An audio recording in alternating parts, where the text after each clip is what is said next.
Mélo sans Mélie et on se retrouve pour un petit point sur l'avancée de mes objectifs lecture 2024. Petit point, non, cette vidéo c'est un gros point puisque c'est le point final, hein, je pense. Il n'y en aura pas d'autres avant la fin de l'année et le début de la suivante. Mais petit point parce que voilà, je vais vous faire le point de ma dernière vidéo jusqu'à maintenant. Chose que je ne fais clairement pas assez régulièrement. Donc là on est le 20 novembre. Ça a commencé à presser un petit peu. On va recommencer dans l'ordre catégorie par catégorie et après je passerai aux objectifs plus vie quotidienne. Donc pour ce qui est de ma mini-palle, je vous avais laissé, soit j'étais en train de lire, soit j'avais lu Entrer dans le monde de Claire Duvivier. Ensuite j'ai lu Une valse pour les grotesques de Guillaume Chamanadjan. Je vous en ai parlé dans ma vidéo 24 heures de lecture. Donc je vous invite vraiment à aller la voir et de toute façon ces deux livres là on va en reparler en comparaison avec Mélie. Donc vraiment je vais pas m'étaler là-dessus à part vous dire que c'est toujours aussi qualitatif, vraiment. Une valse pour les grotesques, un côté plus philosophique que d'habitude, même si il y avait déjà de ça.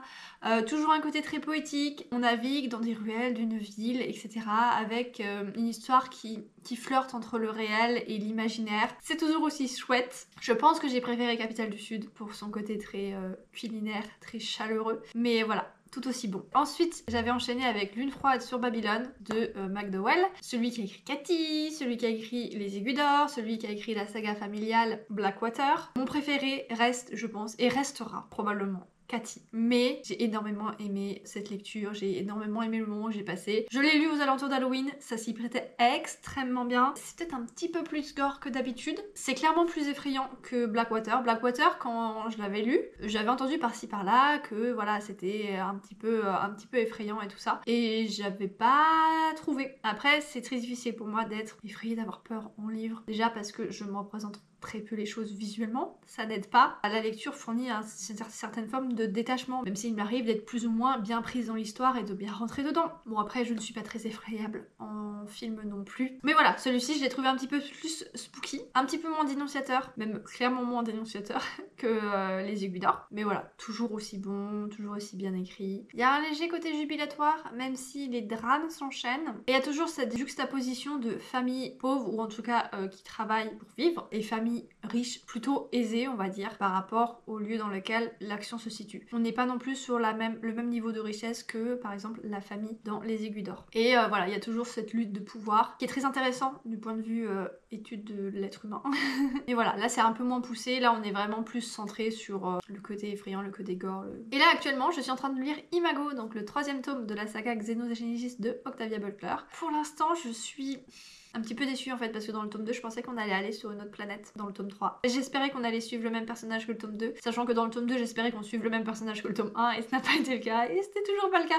Donc on change de personnage à chaque tome. Je sais pas si je m'étais attachée mais en tout cas j'appréciais suivre le fonctionnement de réflexion de Lilith du tome 1 qui est une humaine assez atypique en tout cas par rapport aux autres humains. Voilà, elle se détache du lot, elle était assez froide, très pragmatique, très logique, très lucide. Dans ces deux autres tomes on suit des êtres qui ne sont pas tout à fait humains et je trouve que pour l'instant les thématiques sont les mêmes que dans le tome 2 et on est vraiment sur l'étude des Ouloi, je sais pas comment ça se prononce, et c'est les mêmes choses qui reviennent, tous ces questionnements sur le genre, la construction familiale qui n'est du coup pas autour de un homme et une femme ni même d'un couple. C'était intéressant mais on l'a déjà vu dans le tome 2, les problèmes que ça soulève avec l'humanité, le fait que les humains aimeraient récupérer plus de liberté, plus d'autonomie, plus plein de choses. C'est des problématiques qu'on a déjà vues dans le tome 2 et qui ont déjà été questionnées et tout. Et voilà, ça fait un peu redite. Peut-être qu'on va aller vers quelque chose de complètement différent, j'espère, par la suite. Mais voilà, ça fait déjà 100 pages et quelques je lis. Et donc je le lis lentement. Et ensuite, il me restera plus que l'homme D dans ma mini-palle. Voilà, je ne sais pas si je le lirai avant la fin d'année. Peut-être, on verra bien. En tout cas, j'ai bien envie de thriller en ce moment. J'en ai déjà lu quelques-uns que j'ai empruntés. Donc c'est une possibilité, mais il est un peu grand. Donc il me fait peut-être un petit peu peur. Et j'ai également lu le dernier tome sorti de l'Atelier des Sorciers. Voilà, toujours aussi chouette. C'est pas mon préféré, parce que vraiment c'est la suite d'un tome. Il y a encore besoin d'une autre suite à ce tome-là, enfin en termes d'arc narratif, on va dire. Donc c'est pas le plus passionnant. Et c'est pas celui dans lequel il y a le plus de nouvelles informations, il se passe le plus de choses. Il y a de l'action, mais voilà, on avance petit à petit. C'est de l'action qui fait pas énormément avancer l'histoire globale. Dans la liste de l'Opelsar, je n'ai rien lu de plus, à moins d'un sursaut d'envie. Dans cette fin d'année, je ne lirai rien de plus avant l'année prochaine. Quoique, vu que j'ai envie de thriller, qui sait. Les plibs, pareil, je pense que ça ne bougera pas. Et ma palle Japon, bah, je suis ravie de pouvoir vous dire que je l'ai terminée. Pile, vraiment, je termine genre le 15-16 novembre, pile un an après, du coup, la raison pour laquelle je l'avais préparée, donc c'est-à-dire pour mon voyage au Japon. Donc je l'ai fini parce que j'ai lu Le Nouveau, un policier qui se passe au Japon, qui est écrit par un japonais. et j'ai beaucoup aimé le style de narration. C'est différent de d'habitude, il y a vraiment une vibe japonaise. Il y a un côté un petit peu Sherlock Holmes parce que l'enquêteur remarque des détails anodins, pose des questions atypiques, arrive à détricoter comme ça certaines pièces du puzzle, puis quand il assemble tout, bah ça donne la solution. Petit point négatif, c'est difficile pour le lecteur de deviner à l'avance et d'essayer d'enquêter par lui-même, mais c'est pas gênant. Et en fait, la narration, dans celui-ci, on se concentre sur une boutique, puis une autre boutique, puis une autre boutique. Donc voilà, c'est des ensembles de chapitres. À chaque fois, on change de personnage, même si on retrouve l'enquêteur. Voilà, c'est un peu perturbant au début, il faut le savoir. Donc on peut s'attacher à un personnage et puis ne plus le revoir ou juste l'apercevoir parce que il a un lien avec une autre des boutiques par la suite. Mais en tout cas, c'est très agréable et franchement, je trouve que c'est un récit très doux pour une enquête policière où il y a un meurtre. Et la façon d'avancer, la façon de regarder les choses autour de soi et tout ça, très chouette. À savoir que c'est plus ou moins une saga, en tout cas c'est une saga dans le sens où c'est le même enquêteur qui revient d'un tome à un autre. Je pense que j'en lirai d'autres. Je crois que j'ai commencé par le deuxième, mais c'est pas grave. Et j'ai l'impression qu'il y avait quelques références à son enquête précédente, mais voilà, je ne pense pas que ce soit spoilant. Donc je suis ravie.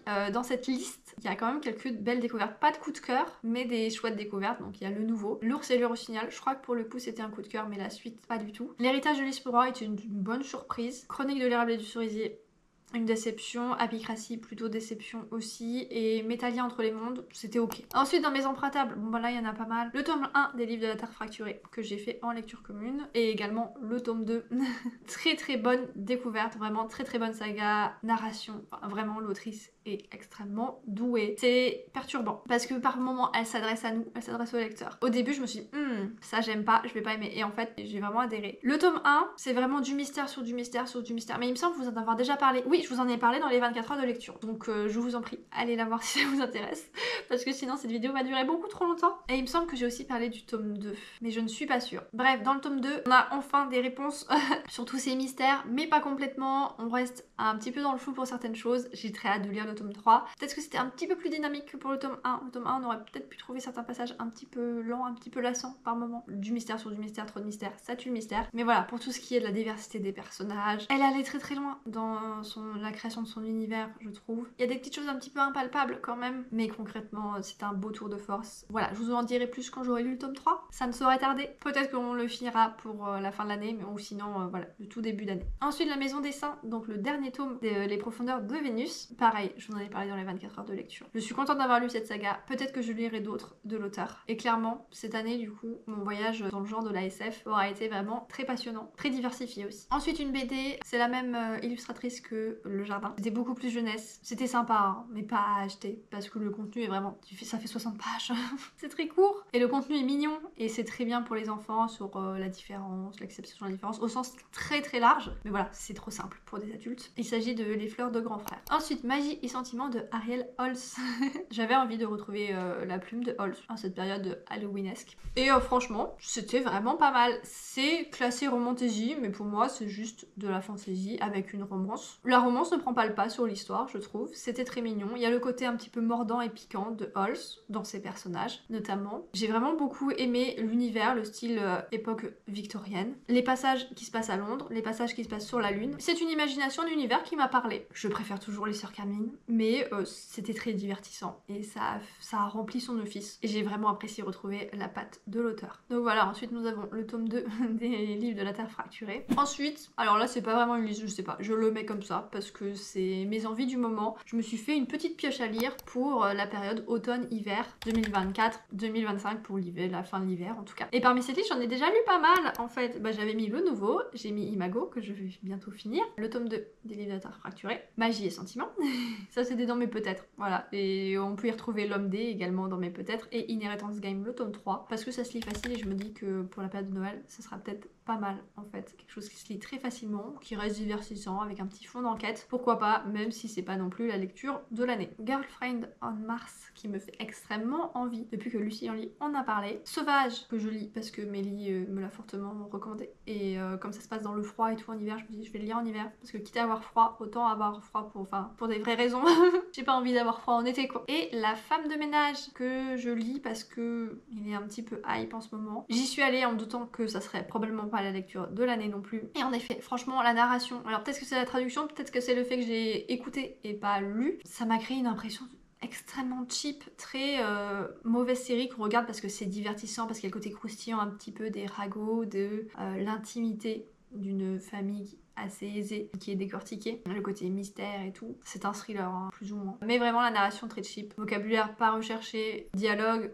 Alors en fait, le problème principal réside que c'est à la première personne, qu'on est à 100% dans les pensées de la narratrice, qui est l'héroïne du livre. À un autre moment, on a quelqu'un d'autre, mais c'est très cohérent avec l'histoire pour le coup. Ça, c'est plutôt bien fait. Ça reste de la première personne et on est vraiment à 100% dans les pensées de cette personne. Ce qui fait qu'on a des informations via ses pensées qui sont très lentes et elle décortique tout, elle analyse tout. Et donc du coup, ça ralentit vraiment le récit et ça fait un peu passer pour une débile quand même, enfin, parce qu'on a vraiment tout, quoi. On a des informations de cette manière-là et ensuite, on les a une deuxième fois via les dialogues qui suivent ses réflexions, ses observations. Pas tout le temps, hein, on n'a pas tout le temps tout en double, mais voilà. Je trouvais ça ennuyant, j'ai trouvé ça mal pensé, mais pour ce qui est de l'histoire, ça remplit son office sans être complètement addictif, alors que c'est pourtant, je pense, le but de ce genre de récit. Pour ce qui est des mystères, du côté thriller, rien de surprenant, en tout cas pour quelqu'un qui est habitué à lire du thriller. Donc vraiment, si c'est vos premiers pas dans le style, vous pouvez y aller, et sinon, passez votre chemin éventuellement. Il y a vraiment mieux à lire, il y a plus surprenant. J'ai bien aimé les 2 derniers plot twists. Sans ça aurait été extrêmement plat.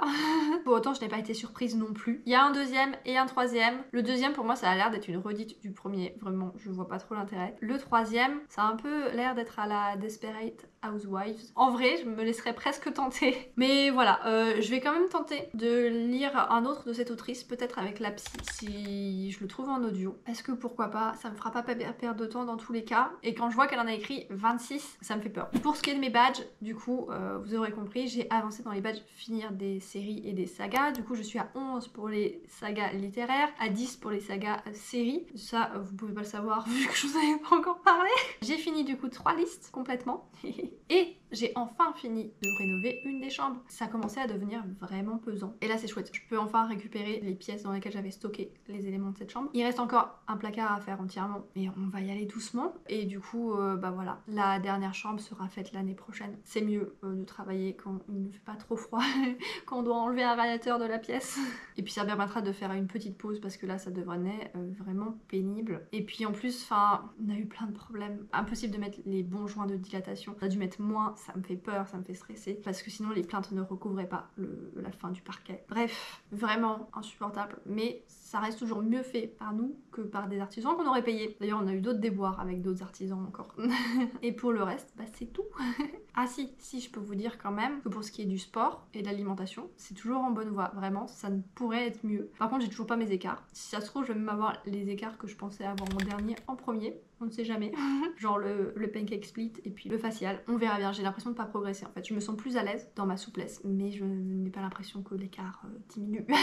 Le japonais, je m'y suis pas encore mise. Il faudrait vraiment, mais voilà. Du coup, pour ce qui est des séries, je ne sais plus où je vous avais laissé, mais j'en ai fini 2 autres, je pense. The Decameron. Ça, c'était très drôle. Et second degré très critique aussi de notre société, mais à travers, du coup, une société médiévale, je sais pas si moyenâgeuse, qui fait face à la peste. Très bon choix d'acteur et tout. J'ai beaucoup aimé. Et On the Verge. Et pour le coup, On the Verge, je l'ai commencé et je l'ai terminé. Et si je l'ai terminé, c'est juste parce qu'il n'est pas reconduit. Lui, vraiment très intéressant. Assez lent quand même, mais très intéressant du point de vue sociologique. Étude un peu de la vie de différentes femmes qui ont construit leur famille très différemment les unes des autres. C'est un groupe d'amis, c'était très agréable. Malheureusement, il n'y aura pas de suite. En soi, c'est pas grave, il y avait quand même un petit plot twist à la fin. En soi, on peut appeler ça une fin quand même. Et oui, et je vous ai pas dit si, j'ai quand même fini un autre jeu vidéo que j'avais commencé aussi, donc Zelda. Et cette fois-ci, on incarne pour de vrais Zelda. Le graphisme est beaucoup plus simple que les Zelda où on incarne Link, enfin les 2 derniers notamment. J'adhère pas 100% au dessin des visages des personnages secondaires. Mais par contre, la dynamique de jeu, vraiment excellente. Ça permet d'avoir plein de créativité, de résoudre les énigmes et d'arriver à la fin du jeu de manière complètement différente d'un joueur à un autre. Et quand je vois ce que certains joueurs ont pu faire, je suis en mode waouh, il faut think out of the box complètement. On peut résoudre ça comme les concepteurs du jeu l'ont défini, mais aussi en pensant out of the box complètement, mais vraiment. Bref, très chouette et assez rapide à terminer sans être trop court. Bref, on se retrouve pour la suite. Je profite que j'étais en tournage avec Milly pour surgir dans mon vlog mes objectifs lecture 2024 pour vous dire que hier, hier, je ne sais plus si c'était hier soir. J'ai validé, je sais pas comment je vais le représenter exactement encore. Je pense que je vais faire un badge coupé en deux, puisque j'ai réussi un de mes grands écarts, mon grand écart facial. C'est pas celui que je m'attendais à valider en premier, à réussir en premier, parce que je travaillais globalement plus le latéral, mais c'est vrai, le fait de travailler un peu toute la souplesse en général, bah ça fait avancer l'autre grand écart, pour lequel j'avais des facilités quand même. Mais voilà, je suis très contente, du coup, parce que j'avais quand même peur que ce soit un peu irréaliste. Enfin, je crois qu'au début de l'année, je vous avais pas présenté ça comme avoir mes grands écarts avant la fin de l'année. Mais au fur et à mesure, ça s'est construit comme ça dans ma tête. Et bah je suis bien contente que ce ne soit pas complètement irréaliste, vu que je viens de réussir. Bon, voilà, je l'ai posé une fois. Il faut que je continue à arriver à le poser, que je sois de plus en plus à l'aise. Je peux toujours progresser, hein. C'est-à-dire que maintenant, je peux tester l'oversplit. Mais bon, voilà, je suis contente d'en être là, et mon but, c'est pas forcément d'aller énormément plus loin, c'est juste de maintenir, et surtout, avoir le même écart en souplesse active et pas juste passive, parce que c'est beaucoup plus compliqué. Mais bref, tout ce blabla pour vous dire que bah voilà, c'est validé, je suis trop contente, et heureusement que je me suis filmée à ce moment-là, parce que quelques minutes après, j'étais dans le déni d'avoir réussi mon grand écart, tellement bah, je m'y attendais pas en fait. Là, je tentais juste d'aller dedans, juste pour filmer ma progression, et je pensais pas du tout à y arriver. Et puis aussi, depuis que je travaille ma souplesse assez régulièrement, parfois la nuit, je rêve que j'ai mon grand écart. Et donc du coup, quand je me réveille, pendant une journée quasiment, je suis trop contente. Je suis sur mon petit nuage parce que je suis en mode ah bah c'est bon, j'ai validé mes grands écarts. Puis la claque quand je comprends que ce n'est pas le cas, et donc là ça m'a fait l'effet inverse. Je dis bah non, c'était un rêve en fait. Bref, voilà, je crois que c'est à peu près le seul update que je peux faire. Est-ce que j'ai lu d'autres choses? Je ne sais plus. Je suis en train de lire Sauvage, chaudement recommandé par Mélie. Il a fait très moche, il a même neigé, donc du coup je me suis dit que c'était le moment d'ouvrir Sauvage, qui se passe en Alaska avec des chiens de traîneau et en lecture commune. On a attaqué le 3e tome et donc le dernier des livres de la Terre fracturée, et ça je suis vraiment très contente. J'ai envie d'avancer très vite dans ce récit, mais je me retiens pour l'instant parce que j'ai pas été très forte pour les 2 tomes précédents. Arrivé à 75%, 80%, j'ai un peu abandonné les autres pour finir le récit. Mais voilà, c'est trop dur de se retenir parce qu'il y a tellement de mystères. Bref, on se retrouve plus tard. Hello, je vous reprends. Alors on est le 6 décembre, mais la date à retenir c'est le 5 décembre, puisque le 5 décembre j'ai réussi à poser mon grand écart latéral, que d'un côté, hein, donc la jambe droite devant. L'autre, il y a toujours le même espace qu'il y avait depuis des mois. C'est une surprise, franchement. Je sais pas si je vous avais raconté cette histoire de 5 minutes plus tard, j'étais dans le déni, et heureusement que j'avais filmé parce que je ne croyais pas avoir mon écart facial 5 minutes après l'avoir eu. Donc du coup, quand j'étais dedans, je regardais derrière, j'étais en mode mais suis-je vraiment dans mon grand écart? Est-ce que ma jambe derrière est bien posée, bien droite? Bon, apparemment oui. Donc voilà, cette fois j'étais pas dans le déni après coup. Je suis super contente, vraiment. Je suis en fait, limite plus contente de pas m'être mis des objectifs irréalistes plutôt que juste de l'avoir réussi, parce que bah, je suis contente, le travail paye, et je désespérais un peu parce que je voyais pas d'évolution depuis un moment. Je pense que c'est juste que j'osais pas forcer un chouïa plus pour le poser, mais en vrai ça se trouve j'aurais déjà pu le poser depuis un petit moment, parce que je suis passée de une bonne brique de hauteur à sur le sol. Bref, voilà, maintenant l'objectif ça va être de l'avoir de façon de plus en plus aisée, de l'avoir avec sans être extrêmement échauffée, sans avoir extrêmement étiré mes muscles avant de le poser. Et puis après, bah ce sera l'oversplit, même si bon, moi juste le grand écart à 180 ça me va déjà très bien, hein. Je vois pas trop l'intérêt d'avoir plus, déjà que avoir juste le grand écart, bon, tout le monde n'y verra pas d'intérêt. Bah alors, aller au-delà de 180, non surtout vraiment, le vrai objectif, et c'est le principal, c'est d'avoir de la souplesse active. Donc sur le sol ça va, il y a le sol qui aide à écarter. Sans l'aide du sol et juste avec la force des muscles, c'est pas la même histoire. Donc voilà, je ne m'arrête pas pour autant, je ne fais pas de pause dans mes exercices de souplesse pour autant. Pour ce qui est des lectures, je ne sais plus où je m'étais arrêtée. Là, je suis sur la fin du tome 3 de La Terre fracturée, et je suis excitée comme une puce. Il y a vraiment des choses extrêmement intéressantes, extrêmement bien faites dans cette saga. Je suis vraiment étonnée de ne pas en avoir entendu parler avant. Bah surtout qu'elle a reçu des prix, je ne comprends pas. En audio, j'écoute Bella Ciao parce que Spotify a enfin donné accès au français à 15 heures de livre audio, sans rien payer de plus que l'abonnement qu'on payait déjà, quoi. Le seul problème, quand on est sur un abonnement pour plusieurs personnes, il y a que celui qui a initié l'abonnement qui peut avoir accès, pas les autres membres.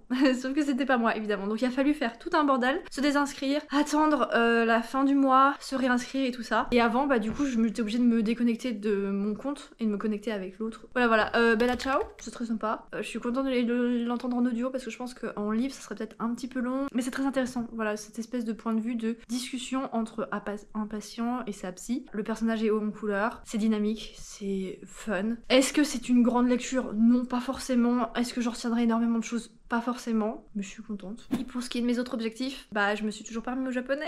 Et là de toute façon il reste même pas un mois, donc est-ce que ça en vaut la peine? Faut peut-être mieux que je me concentre sur tout le reste parce que j'ai énormément de choses à gérer en ce moment. Et puis du coup je repars d'un bon pied l'année prochaine. Pareil, j'avais commencé la pratique de l'oral de l'anglais, mais bah j'ai arrêté en même temps que j'ai arrêté le japonais. Aïe aïe aïe aïe aïe. Au moins, voilà, je me suis concentrée à fond sur tout ce qui est souplesse, renforcement, un petit peu alimentation, c'est quand même mieux sans être exceptionnel. Plus gérer tout le reste que j'ai à gérer, tous les imprévus qui depuis cet été sont là, donc je suis quand même très contente. Bon, et je sais pas si vous le verrez, mais dans le fond, il y avait quelque chose qui venait un peu ruiner la décoration de ma bibliothèque. Bref, c'est pas grave, je l'ai dégagé pour vous dire que j'avais oublié de dire que j'ai fini 2 séries de plus. Alors pareil, je ne sais pas si j'en ai pas oublié. Donc je suis à 12. Et je suis à 12 sagas terminées aussi. Mais bientôt 13, donc faudrait que je finisse une autre saga, une autre série avant la fin de l'année pour faire cette jolie symétrie. Mais ça ne sera pas le cas, parce que même si j'ai des séries à finir, elles seront pas réellement finies, c'est juste... Finites. Parce qu'en fait c'est juste en attente de la saison suivante, donc je la considère pas comme finie. Donc, j'ai fini Arcane. Je ne suis pas une fan d'Arcane, même déjà la saison 1. Pour tout vous dire, au bout du 4e, 5e épisode, je ne sais plus, j'ai regardé ça du coin de l'œil, voilà, pendant que d'autres personnes regardaient ça, en faisant autre chose, parce que vraiment je n'en pouvais plus. J'adore le style artistique, j'adore la patte graphique, tout ça, vraiment, c'est une très grande série pour ça. Mais l'histoire, les personnages... Je les aimais bien au début, ils ont un bon potentiel vraiment, mais tout est parti de malentendus à la con un petit peu, je trouve. Enfin tout, non, pas tout, mais voilà, une partie des relations des personnages, ça repose sur des malentendus. Ça fait énormément de peine, vraiment, quel que soit le personnage. Je sais pas, ça me parle pas, je suis pas le bon public pour ça. Les musiques, il y a une partie qui est très bonne, il y a une partie, j'aime pas, c'est pas du tout mon style. Et puis dans la saison 2, il y a des passages tellement lents, et d'un côté, il y a des choses tellement, des explications tellement rapides, tellement bâclées, tellement même pas abordées en fait. Je suis en mode, bah, il fallait peut-être remplacer les passages lents par des petits passages sur telle histoire. Bref, c'est pas grave, et j'ai terminé, alors du coup après l'avoir mis longtemps en pause, Désenchantée. Bah, c'est une très bonne série, vraiment. Au début elle avait un côté très métaphorique sur le fonctionnement de notre monde, très critique du coup, via des métaphores, via leur histoire, avec un humour vraiment très particulier. Sur la fin peut-être un petit peu moins, mais c'était quand même toujours présent, vraiment quelque chose de très déjanté. Bref, j'ai bien aimé, même s'il a fallu la mettre en pause un petit peu. Hello, on est le 20 décembre, je vous prends maintenant pour certainement la dernière fois de ce pseudo-vlog, parce que même si du coup je n'ai pas fini toutes mes lectures de cette fin d'année, je sens la maladie arriver. Et si c'est comme la dernière fois, ce ne sera pas agréable à écouter pour vous avec la voix que j'aurai. Donc voilà, autant faire ça, et puis si jamais j'ai des choses à ajouter, bah je pourrai toujours le faire. Donc du coup, depuis la dernière fois, j'ai terminé Sauvage. Je ne sais pas si je vous avais dit que je l'avais commencé. Je l'ai un peu entamé sur un coup de tête. Ça se lit pas trop lentement, pas extrêmement vite non plus. J'ai pas été archi emballée. En fait, la fin, je me dis, bon, bah, pourquoi est-ce que j'ai lu ça? Pourquoi? Avec cette fin-là, ça n'en valait pas forcément la peine. La fin aurait été différente, peut-être. Et surtout, on est sur du nature writing. Et je m'attendais, du coup, à avoir plus de paysages différents. Voilà, me balader vraiment plus, en chien de traîneau, ou pas, avec l'héroïne. Par contre, c'est vrai que la façon dont les personnages sont amenés et tout, c'est intéressant. L'aspect fantastique, un petit peu sibyllin, est pas trop mal. Mais avec ce genre de fin, je ne comprends pas l'intérêt. Voilà, c'est tout. Par contre, la plume était vraiment très jolie. Ensuite, j'ai fini. Et bah, de toute façon, je l'avais annoncé, hein. Je n'ai pas attendu les autres dans la lecture commune. Pour les livres de la Terre fracturée, 3. J'avais vraiment très envie de clore cette saga. J'avais envie de savoir si on aurait toutes les réponses qu'on attendait. Ça a été plus ou moins le cas. Même si l'autrice ne nous prend pas par la main, il faut quand même mettre les pièces du puzzle ensemble. Faut se rappeler de plein de choses. Donc, je suis vraiment contente de les avoir quasiment enchaînées. Parce que rien que maintenant, ça fait déjà une semaine ou deux, même peut-être un peu plus, que je l'ai terminé. Il y a certaines choses que j'ai oubliées. Globalement, j'ai compris le truc et globalement, je m'en souviens, mais les détails, je ne les ai plus. Et tous les détails sont importants dans cette histoire. Ce tome 3, en fait, globalement, sur tous les tomes, pour moi, il n'y a pas de raison de les découper en tomes. Pour moi, c'est un énorme livre. En fait, il n'y a pas de coupure réelle, il n'y a pas de raison de les découper, autre que, bah, c'est plus facile à publier, à vendre, etc. Donc, le tome 3 était une continuité. Il y avait des parties plus rapides à lire que d'autres, et des parties peut-être un petit peu lassantes, où on pouvait reposer le livre et ne pas forcément avoir envie d'y retourner. Moi, j'avais quand même envie d'y retourner parce que, justement, j'avais envie d'avoir les réponses, et que, bah, je m'étais quand même pas mal attachée aux personnages au fur et à mesure, même si ils sont pas particulièrement attachants, c'est pas leur but. Il y a des choses que j'ai vraiment beaucoup aimées, surtout c'est le talent de l'autrice pour transposer des messages à travers son histoire, à travers ce que vivent ses personnages, et surtout la tournure des phrases qu'elle a utilisées pour ça. En fait, on peut du coup transposer la situation de ces personnages et ce que ces personnages dénoncent pour du coup bah s'identifier soi, identifier tout plein de causes différentes. Ça marche en fait avec la façon dont elle a tourné ses phrases, et j'ai trouvé ça très beau, très bien fait, très impactant. Ça démontrait un certain talent quand même, je pense. Par contre, pour ce qui est de la dernière partie du récit, il y a des choses très bien, mais qui n'ont pas été assez développées à mon sens. Par exemple, le personnage principal, je vais pas trop vous expliquer clairement, donc je vais essayer de vous voyez pour que ceux qui l'ont lu comprennent ce que je veux dire et puis que les autres ne soient pas spoilés. À un moment donné, il y a différentes voix qui interviennent dans ses pensées et ça a été fait qu'une seule fois et en fait ça aurait pu être fait dès le début du tome 2 et ça aurait pu revenir de manière beaucoup plus récurrente. Pareil dans le tome 3, vers le milieu fin, le milieu de la seconde partie, on commence à développer un autre personnage et pareil, le développement s'arrête là. On a des portes ouvertes en fait, elles sont pas saisies, soit le récit aurait pu être encore plus long, mais du coup ça aurait peut-être été un peu trop long, il y aurait eu un risque de perdre des lecteurs, c'est vrai, donc ça me dérange pas trop que ce choix-là n'ait pas été fait. Ensuite, j'avais envie d'une lecture facile à lire. À la base, je me la gardais pour Noël, une lecture facile pendant des périodes qui ne vont pas être forcément très agréables, où je vais m'ennuyer profondément. Et en fait, je l'ai lu là, avant. Tant pis pour moi, j'avais envie de quelque chose de facile, et en effet, c'était très facile. Le début, j'ai failli me dire, bon, c'est bon, j'arrête là, ça me saoule. Parce que, en fait, les personnages masculins, vraiment, je n'en pouvais plus à un moment donné. Ils étaient exagérément brisés, exagérément torturés, et pour gérer leurs émotions de jeune homme brisé, ils se tapaient dessus, en fait. Avec fraternité, hein, mais ils se tapaient dessus quand même. Et c'était ça tout le temps, donc c'était un peu chiant. Mais la suite et le final a largement rattrapé. Les directions dans lesquelles on va, j'approuve. Voilà. Pour du young adult, c'est vraiment très bien. Moi, ce que je cherchais, c'était le côté énigme, le côté chasse au trésor, un petit peu escape game sans être un escape game, puisque voilà, les personnages ne sont pas enfermés, en tout cas la plupart du temps. Et donc pour ça j'ai été servie, et puis pour tout ce qui est de la romance un peu young adulte, et bah je suis plutôt satisfaite vraiment, parce qu'on est face à une héroïne qui, face à un triangle amoureux, réagit très bien. Elle fait ses choix avec intelligence, elle les explique, elle les exprime, et ses choix sont entendus et respectés. Et voilà en fait, donc certes il y a un triangle amoureux, mais c'est pas un truc adolescent et puéril comme ce qu'on peut voir dans du young adulte depuis quelques années, et qui m'a fait abandonner ce genre un petit peu. Donc voilà, ça c'est très bien. Et ensuite, les décisions pareilles que l'héroïne prend pour la fin de ce tome, vraiment très bien. Je trouve que l'autrice a mis beaucoup d'intelligence dans son récit. Je pense que c'est tout à fait cohérent avec la petite bio qui est présente dans le livre sur l'autrice. Je serais curieuse peut-être de lire d'autres récits de sa part, parce que visiblement elle n'a pas écrit que ça. Et ensuite, là actuellement il y a un tome 4, il y a un tome 5. À savoir que pour le tome 2, je vous avais dit qu'on pouvait s'arrêter là. Et en fait le tome 3, il répond à des choses qui n'avaient pas été répondues dans le tome 1 et tome 2, mais c'était pas grave en soi, parce qu'on avait déjà eu des réponses. Du coup, il y a des gens qui sont arrêtés là, bah, c'est peut-être un peu dommage. Mais par contre pour le tome 3, je pense réellement qu'on peut s'arrêter là si on veut, et c'est pour ça que je considère la saga comme terminée, parce que le tome 4 pour moi c'est un cycle à part sur les jeunes garçons dont j'ai parlé au début et ça ne m'intéresse pas forcément. Je suis pas sûre que ce soit obligatoire de le lire pour lire le tome 5 que j'ai bien envie de lire, mais pareil pour moi c'est un autre cycle. On n'est plus sur les mêmes histoires, sur les mêmes mystères, on n'est plus du tout sur la même chasse au trésor, c'est une espèce de chasse au trésor différente. Et en vrai, le résumé me tente bien parce que ça m'a l'air d'apporter d'autres personnages avec des problématiques pas différentes. Voilà, plus de diversité de personnages, je ne sais pas, parce qu'il m'a l'air d'avoir plusieurs joueurs. Donc ça, c'est pour ce que j'ai fini. Et en cours, j'en ai 3. J'ai commencé en audio le Lessons in Chemistry, alors je sais pas comment il s'appelle en français, Elisabeth Zott peut-être, l'incroyable histoire d'Elisabeth Zott, un truc dans ce style. Et je l'écoute en audio en anglais. J'ai eu un peu peur quand je me suis lancée dedans, mais il n'était pas en audio en français sur la plateforme où j'écoute. J'avais très envie d'écouter ça, je ne savais pas quoi écouter d'autre, et je me suis dit bon allez, je prends le risque de ne rien comprendre, de si je décroche je ne pourrais pas raccrocher en fait, ou je ne pourrais pas écouter un mot sur deux parce que c'est pas dans ma langue maternelle. Et en fait ça se passe très bien. Le niveau d'anglais c'est une belle plume, vraiment c'est très bien écrit et j'arrive à le comprendre. Et en plus de ça, bah, je comprends la plupart des choses. Il m'a peut-être manqué 1 ou 2 mots de vocabulaire, et éventuellement j'ai peut-être pas les mots de vocabulaire de tout ce qui touche à la chimie, mais en même temps est-ce que je les aurais eu en français? Non plus. Ils m'auraient dit quelque chose, mais j'aurais peut-être pas eu leur sens exact. Donc c'est pas bien grave, et vraiment je le recommande. Dès les premières pages, enfin je ne sais pas comment dire pour de l'audio, du coup les premières minutes, même pas, j'ai su que ça allait être un coup de cœur. J'en suis à plus de la moitié. Pour l'instant je reste là-dessus, ça va être un coup de cœur.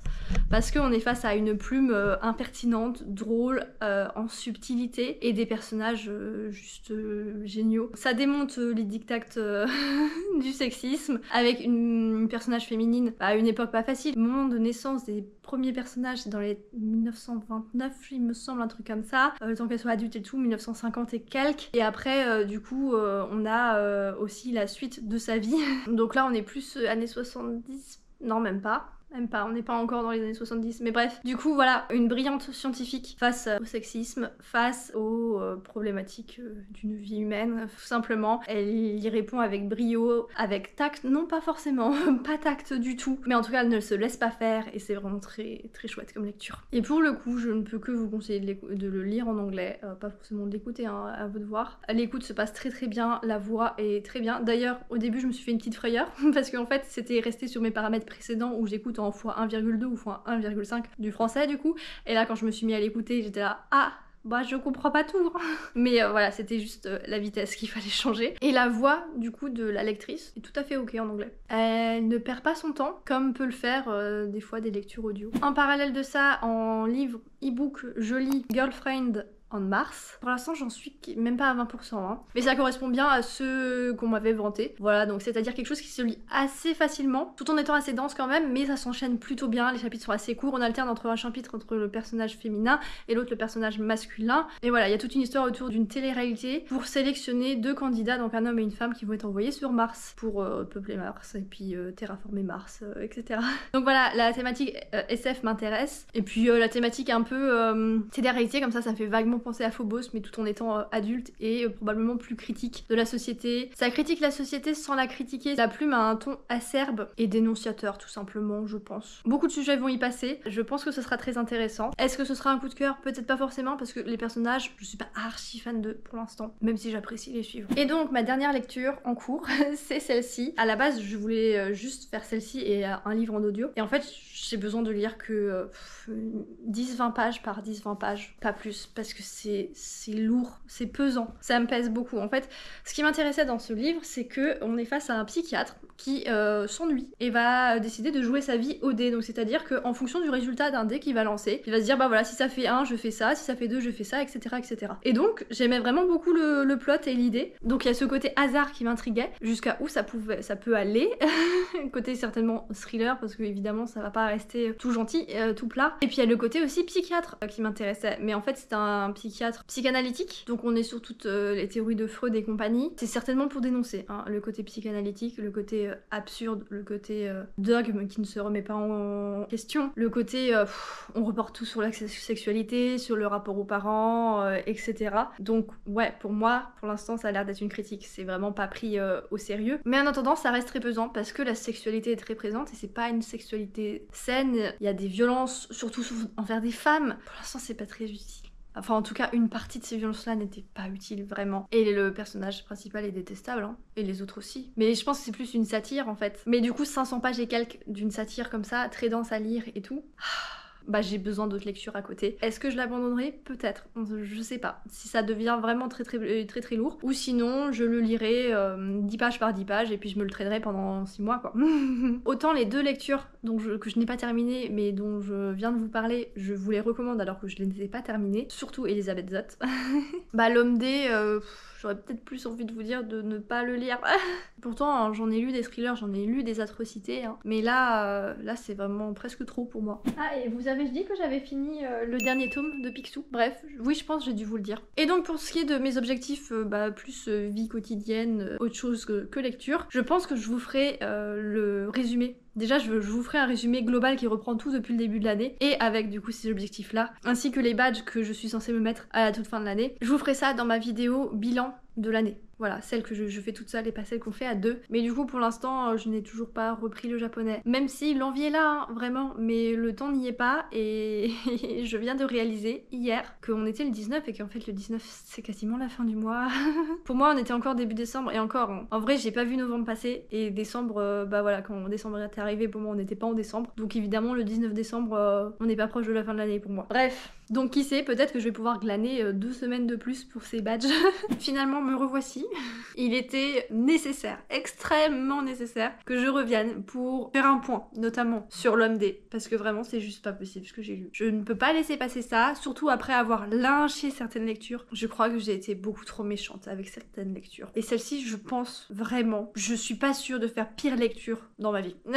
C'est pour dire. Mais bon, bref, j'en parlerai à la fin parce que ça va être long. Ça n'intéressera peut-être pas tout le monde. Je vais d'abord faire le point sur mes autres lectures. Déjà, au niveau de ma lecture audio de Lessons in Chemistry, vraiment magnifique. Un très beau coup de cœur. Après la fin, il y avait une interview de l'autrice extrêmement intéressante, cette dame. Elle a écrit d'autres choses, donc je pense que je vais regarder un petit peu ce qu'elle fait. Vraiment, j'ai trouvé son travail et la façon dont elle répondait aux questions extrêmement pertinente. C'est un récit profondément féministe qui décrit avec, je pense, assez de réalisme les difficultés d'être une femme dans les années 50, 60, etc. Au moment où se passe son roman. C'est une autrice qui n'est plus toute jeune et elle s'est à la fois bien documentée et à la fois elle a elle-même connu cette période, je pense. Je suis pas sûre, peut-être qu'elle était enfant, je ne sais pas.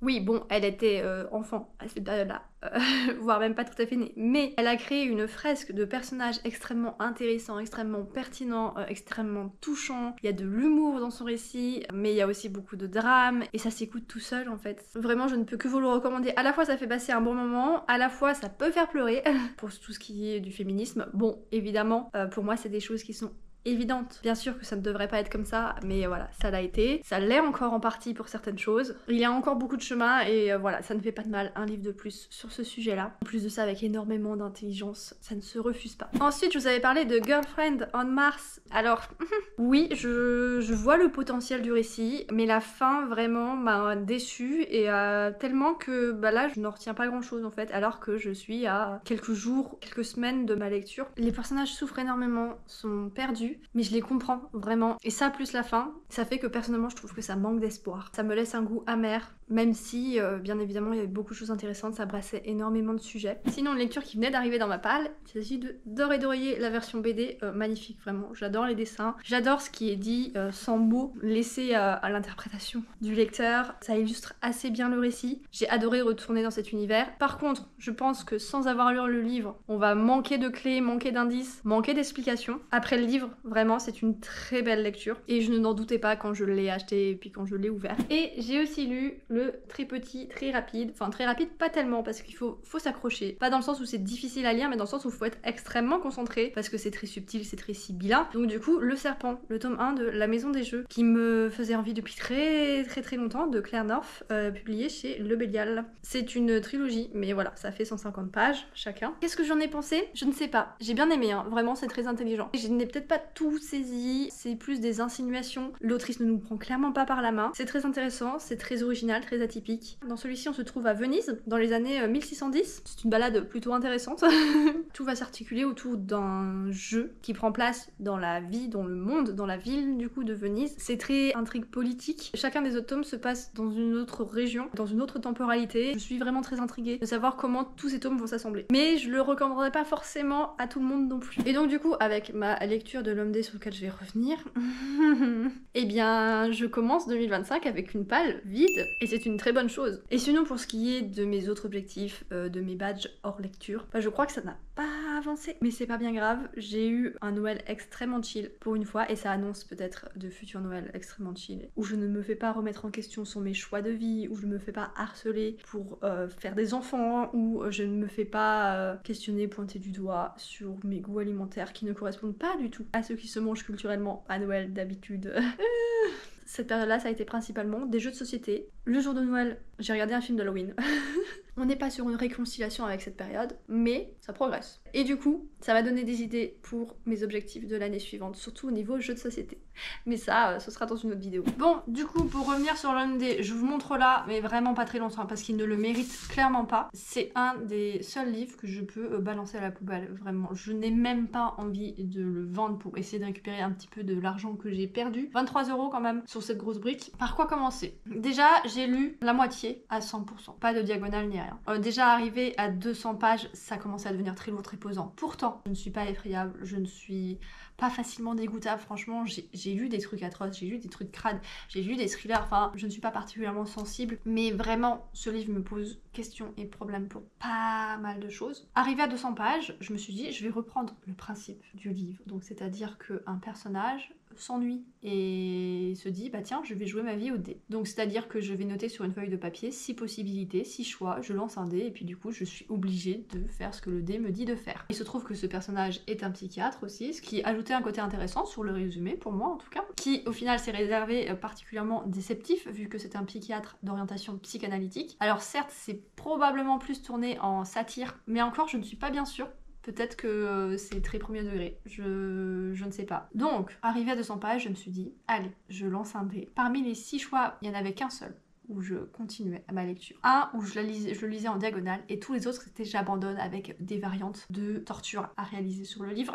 Et bah je suis tombée sur je continue. Donc j'ai continué. J'ai commencé à me dire non mais vraiment ce n'est pas possible, je ne peux pas, là je sature et ça tourne en boucle. Du coup j'ai relancé un dé et je suis retombée sur je continue. Et cette fois-ci je n'ai pas continué. Voilà. Je suis allée directement à la fin, je suis allée voir la postface écrite par l'auteur lui-même et vraiment ça ne m'a pas convaincue à poursuivre cette lecture. Déjà on va commencer sur la 4e de couverture. Pourquoi il n'est pas précisé que c'est du porno? Il n'y a pas de souci avec ça. Hein. Je ne demande pas de trigger warning, je demande juste qu'il soit clairement identifiable comme étant du porno ou comme ayant énormément de scènes de cul, assez sales, assez problématiques, toutes les unes plus que les autres. Mais voilà, juste que le lecteur soit averti. Il n'y a rien de tout ça, il y a énormément d'avis de médias et aucun ne précise que c'est du cul. Quand il est vendu sur les réseaux sociaux, c'est pareil. Il y a vraiment aucune information là-dessus. Les quelques personnes qui en parlaient, qui m'avaient donné envie de lire ce livre, mais pareil, elles n'ont pas du tout mentionné ce fait. Alors que, vraiment, c'est constant, c'est permanent. Tellement que, arrivé à 250 pages, j'ai pris des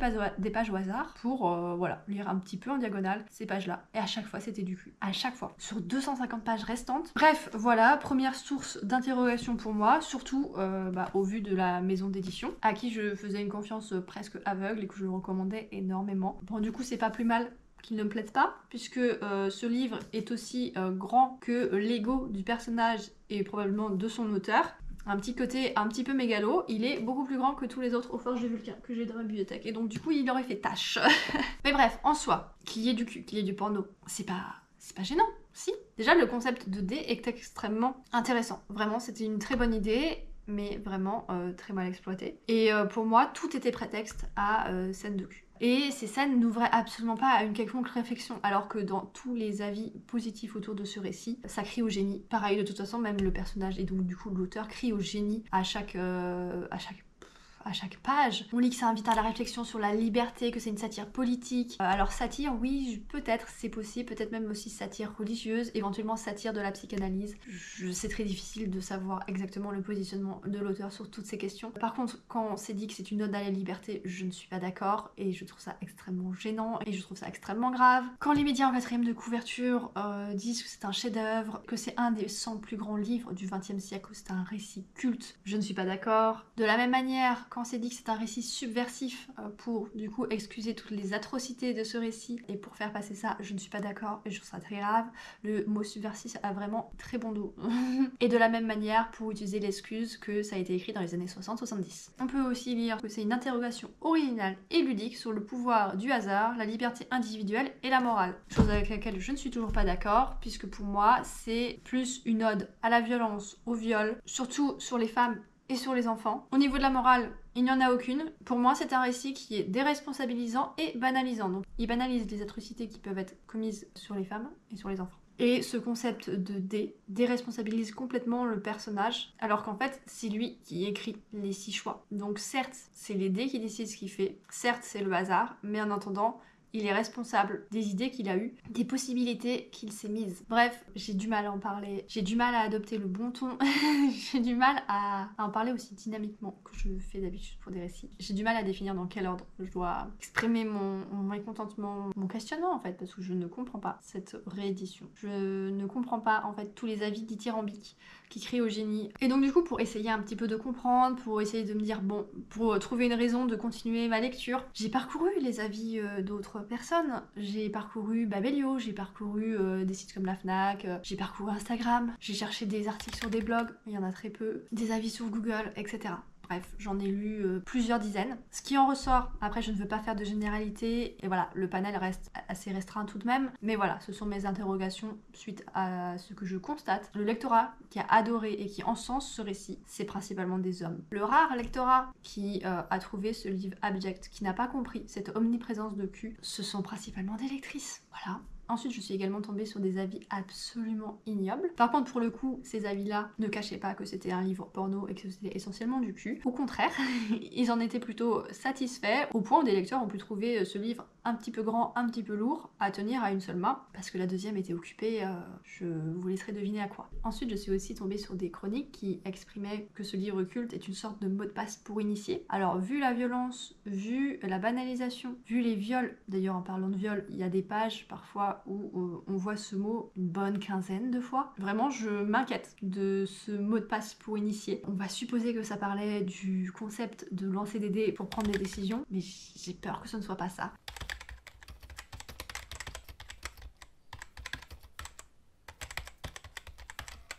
Je crois que je n'ai pas été très spécifique et très claire sur les violences dans ce récit. Parce que oui, évidemment, le concept de cette histoire fait qu'on se doute bien qu'il va y avoir de la violence, qu'il va y avoir un côté thriller, que ça va probablement aller crescendo. Mais en attendant, je ne vois pas pourquoi ça devrait être fait de cette manière-là. J'aurais pu comprendre, et je ne l'aurais pas soulevé, qu'il y ait bah voilà, peut-être une scène de chacun des crimes possibles, parce que bah voilà, les dés font que la situation s'enchaîne, le personnage devient plus ou moins fou, etc. Enfin bref, j'aurais pas eu de soucis avec ça. Par contre, à chaque fois qu'il y a une relation sexuelle, quasiment à chaque fois, soit les femmes en pâtissent, et quand elles en pâtissent et que c'est exprimé comme un viol, il y a quand même un petit doute en mode mais elle a quand même bien aimé ça et elle le souhaitait un peu enfin voilà, il y a le doute plane, c'est un viol mais en même temps c'est quand même un viol. D'autres fois, il y a ce même doute avec l'orientation sexuelle. Ce psychiatre prétend qu'en quelques années, il peut rendre un homosexuel hétérosexuel via sa thérapie. Et vice versa, il me semble aussi. Mais en même temps, il dit aussi que c'est pas trop possible. Mais le doute plane. Et de toute façon,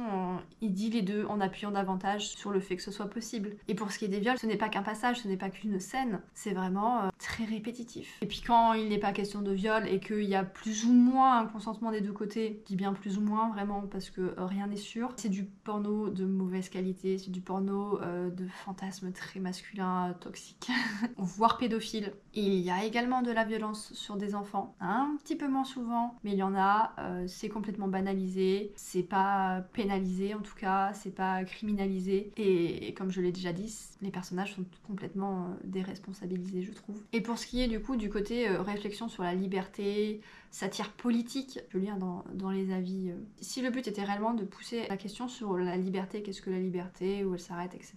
Pour moi, elle n'a pas été explorée. Ce que j'ai compris, c'est que si réellement elle a été traitée dans ce livre, bah c'est pour dire que chacun devrait être libre de faire ce qu'il veut, sans conséquence, sans punition. Et pour moi, la liberté, ce n'est pas ça, ce n'est pas commettre des crimes. Bref, il y avait plein de moyens d'explorer la question de la liberté, explorer la morale. Pareillement, c'est pas particulièrement une critique de la politique, si ce n'est pour dire que les hommes devraient être un petit peu plus libres de commettre des violences. Et dans ce cas, je trouve ce récit extrêmement problématique et je ne comprends pas la nécessité de le rééditer. Et ce qui m'a achevé, c'est la postface de l'auteur. Il a voulu créer un flou entre le fait que ce soit peut-être une autobiographie, peut-être pas, parce que du coup en fait son personnage a le même nom que le nom de plume de l'auteur. Il explique qu'il jouait un petit peu lui-même au dé et que dans sa jeunesse il était en voiture, il a croisé deux femmes et il a joué au dé, le fait de les inviter à monter avec lui dans sa voiture ou pas. Les dés lui ont dit de le faire. Il dit que les deux étaient très jolies mais que une était exceptionnellement belle et voilà, c'est devenu sa femme. Bref, la façon dont il l'exprime me laisse penser que son regard sur les femmes n'est à peine meilleur que celui de son personnage. Bref, je ne sais pas si j'ai été très claire. Peut-être que Mélie le parcourra, le lira. Peut-être que du coup on pourra vous en parler toutes les deux, vous parler de notre incompréhension. Au début, je me disais que peut-être c'était un manque de clés de ma part, un manque de connaissances, un manque de compréhension, un manque d'intelligence. J'ai partagé des passages à d'autres gens autour de moi. J'ai fait énormément de photos de citations à Mélie et vraiment je ne pense pas que ce soit ça. Là où moi je vomis, les lecteurs qui ont aimé ce récit trouvent ça sexuellement extrêmement excitant. Sur ce, je vais m'arrêter là. Même si je finis sur une note particulière, je reste extrêmement ravie de cette année de lecture et d'objectifs lecture. Je vous retrouve dans une toute prochaine vidéo, j'espère, pour faire du coup un point global sur mes objectifs de cette année, enfin de 2024, et pour vous parler de mes futurs objectifs 2025. Et j'en profite pour vous souhaiter une très bonne année et de très bonnes lectures.